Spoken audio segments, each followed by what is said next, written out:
দেখেন তার পায়ের হাল কেমনে হয়েছে, এটা অ্যাক্সিডেন্ট হয়েছে?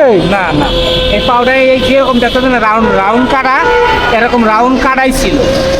মনে হয় কোনো কিছু এখানে আটকায় আসছিল বহুত দিন যাবে। ওই যে যেই ভদ্রলোকের কথা বললাম, উনি একটা ড্রাইভার, বয়স্ক লোক, আমার তো অনেক বয়স।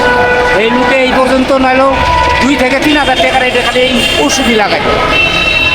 এই এই মানুষটির কি আসলে এখানে থাকার কথা বলেন? এই জায়গায় থাকার কথা নাই, কে জানে কার সন্তান, কার মা, কার পরিবার, কার সন্তান এই অবস্থা অথচ এতদিন যাওয়া করেছে। এই কুয়াশা শীতের ভিতরে এই জায়গাতে ছিল, এর কাছ থেকে ওর কাছ থেকে মানুষ অনেক লোক আসিয়ে এই কম্বল বিছনার এটা সেটা এগুলো গায়ের জামা, অনেক জামা মানুষের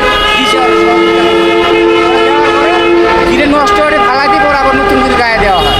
এইভাবে এই পর্যন্ত আছে 3 মাসের উপরে।